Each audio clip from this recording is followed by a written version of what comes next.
I had 30 seconds to choose. Watch my family burn alive in front of me, or die trying to save them. That was when a stranger walked straight through flames that were over 1,000 degrees and then vanished like he was never there. I have the video. Millions of people have seen it. You can watch the flames. You can see our car getting crushed. But what you can't see is the man who saved us. Because, according to everyone else, that he doesn't exist. My name is George Lakin, and what I'm about to tell you will either strengthen your faith or make you think I've lost my mind. But I have proof. And by the end of this testimony, you understand why I believe angels are still walking among us.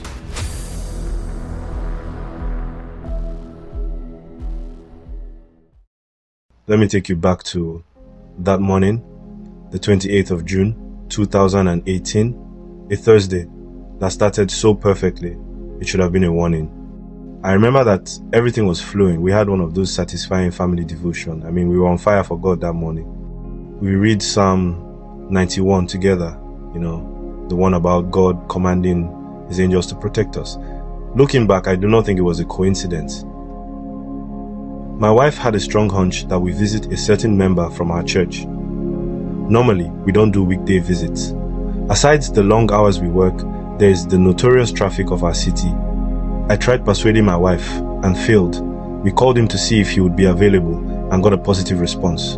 So, I and my wife concluded to pick up our children after work, so we all go later that day. True to the perfect way that day started, I was able to get off work earlier. I drove to pick up the rest of my family, then we made our way to our friend's house. The weather was perfect. Not too hot for Lagos, nice breeze coming through the windows. We're driving through the city, praise music playing softly, and even the traffic was light. If someone had told me that in 2 hours, I would be with them trapped under a truck while flames surrounded us, I would have called them crazy.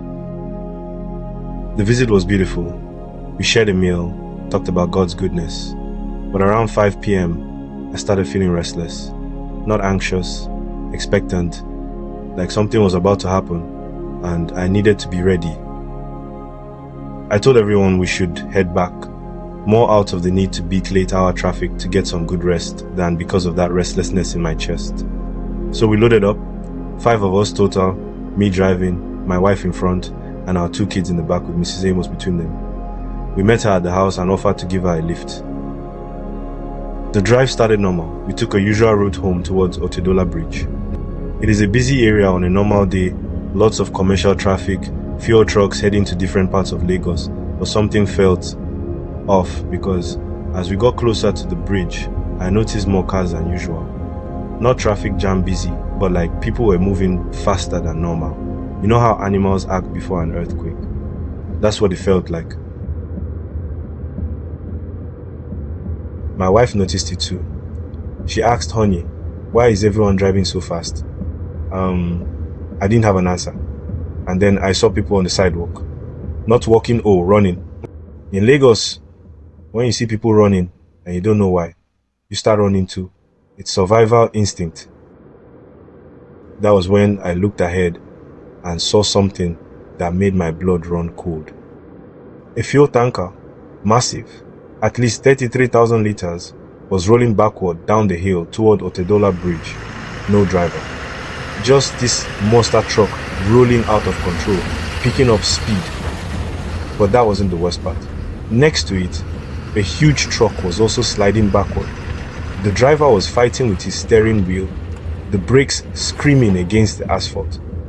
I had maybe 5 seconds to make a decision that would determine whether my family lived or died. Go left into oncoming traffic, straight ahead into the path of destruction. I yanked the wheel right and floored it. "Hold on," I yelled to my family. Mrs. Amos grabbed the kid's hands and started praying out loud, "Jesus, Jesus, Jesus!" But the truck driver saw the same escape route I did. He cranked his wheel right to avoid the tanker straight toward us. I'll never forget the next few seconds. They happened in slow motion, like God was letting me see every detail. The truck's front tires hit a pothole. The whole vehicle tilted. The driver's eyes went wide. I could see his face, see the terror. 8 tons of metal came down on our car, like Judgment Day. The windshield didn't just crack, it exploded. Glass everywhere. The sound was like the world ending. My wife was screaming, my kids crying. Mrs. Amos went completely silent. When everything stopped moving, I tried to open my door. Nothing. We were pinned. The truck's chassis was maybe 2 feet above our roof. One wrong move, and it would crush us completely. My wife's forehead was bleeding. Our youngest was crying for mommy. Mrs. Amos was conscious but trapped in her seat, and I could see in her eyes that she was hurt bad. That's when I looked back and saw the tanker still rolling. It went right past us into the ditch behind our car. For a moment, maybe 3 seconds, everything was quiet except for the sound of gasoline gushing out. Then the lower chamber of the tanker exploded. The heat hit us like a physical force. Imagine opening your oven door, but the oven is hell itself. I could feel my skin starting to burn just from the radiated heat, and the flames were still about 20 feet away. People were screaming at us from a distance, get out now, but they couldn't get close. The heat was too intense. I could see them holding up cell phones recording, but nobody could help. I started trying to lift the truck door with my bare hands. Stupid, I know, but desperation makes you do crazy things. My hands were bleeding, my back was straining, and nothing was moving. I looked back at Mrs. Amos, who looked at me with tears streaming down her face and whispered, "Son, leave me here. Save your family." I broke right there, trapped under a truck with flames getting closer. I started crying and praying like I'd never prayed before. God, we read Psalm 91 this morning. You promised to command your angels to protect us. Where are you? That's when I saw him. Through the smoke and flames, a man was walking toward us. Not running, not stumbling, walking, like he was taking a stroll. He wasn't wearing any protective gear, no firefighter suit, no gas mask, just regular clothes. I think a grey shirt and dark pants. He came straight to my wife's side of the car. I watched him look at the shattered window, then at her bleeding face. He didn't say a word, just drew back his fist and punched through what was left of the glass. But when I say punched, I mean he hit it once and the entire window frame came apart like paper. Glass that should have shredded his hand didn't even scratch him. He reached in, unbuckled my wife's seatbelt, and lifted her out like she weighed nothing. Then he looked directly at me and nodded toward my door. Suddenly I could move the door. Not because it got easier, because I got stronger. Like someone was helping me lift it. I got out, helped get the kids, but Mrs. Amos was still trapped and barely conscious. My wife, and listen to this carefully, my wife is 5'2" and weighs maybe 120 pounds soaking wet. But she looked at that truck, grabbed Mrs. Amos under the arms, and lifted her out like she had the strength of 3 men. But here's the part that defies all logic. The entire time we were getting everyone out, with flames now maybe 10 feet away, it felt like, well, like the heat of the flames just turned off. You know the story of Shadrach, Meshach, and Abednego, the 3 Hebrew boys who were thrown into the fiery furnace? King Nebuchadnezzar said the fire had no power over them. Their hair wasn't singed, their clothes didn't smell like smoke. That was us. The fire was there, I could see it, hear it roaring, but we couldn't feel it. We were in some kind of supernatural bubble of protection. We carried Mrs. Amos about 50 yards to an unfinished building. Safe distance. I was checking everyone for injuries, making sure the kids weren't in shock. That was when I remembered to thank the man who saved us. I turned around, but he was gone. Not like he walked away, and I missed it. Gone. Like he had never been there at all. I asked my wife, "Where did he go? Where's the man who pulled you out?" She looked at me confused. "What man, babe? You pulled me out." I said, "That's impossible. I was on the other side of the car." But she was adamant. The kids backed her up. According to them, I had somehow gotten to her side, broken the window, and rescued everyone. But I know what I saw. I know what happened.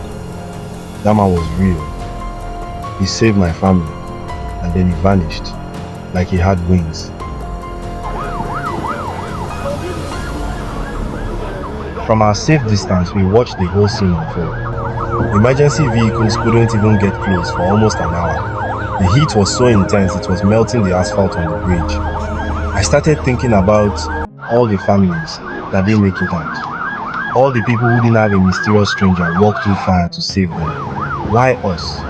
Why were we chosen? Mrs. Amos was in shock. She kept saying, I should be dead. We should all be dead. My wife was holding the kids, trying to keep them calm, but I could see she was shaking. We all went to the hospital just to be sure. Doctors said we should have had severe injuries from that impact, but we had only bruises. The doctors looked at our x-rays and said, I don't understand. Based on what we heard, you should be in critical condition, but we all walked out of that hospital like nothing happened. When we finally got home that night, we sat around our dining table and tried to process what had happened.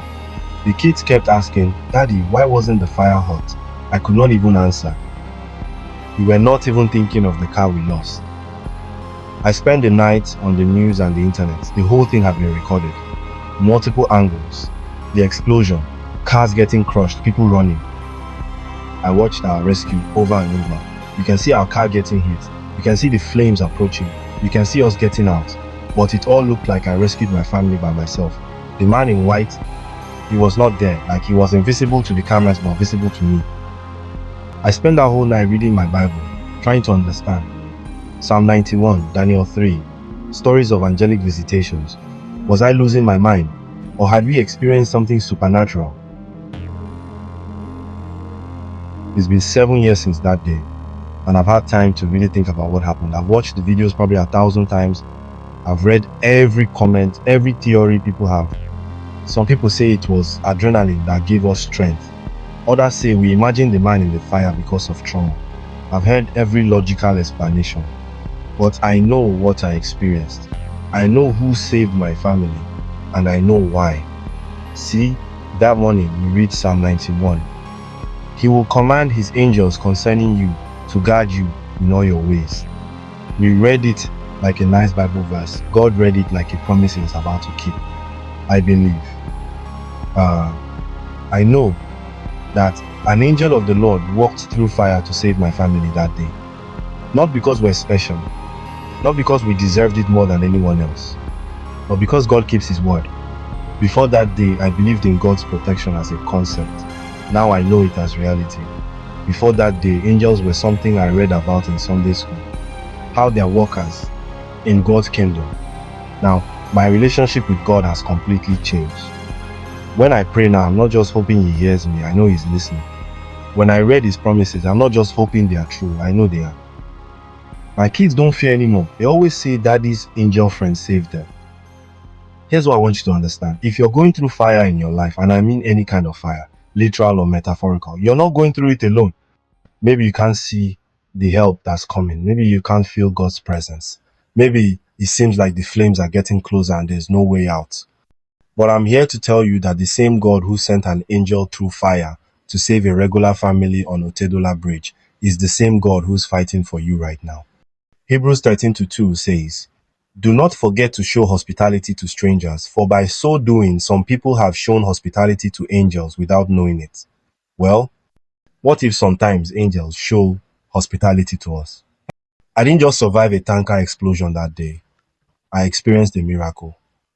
I met an angel. I saw God's faithfulness with my own eyes.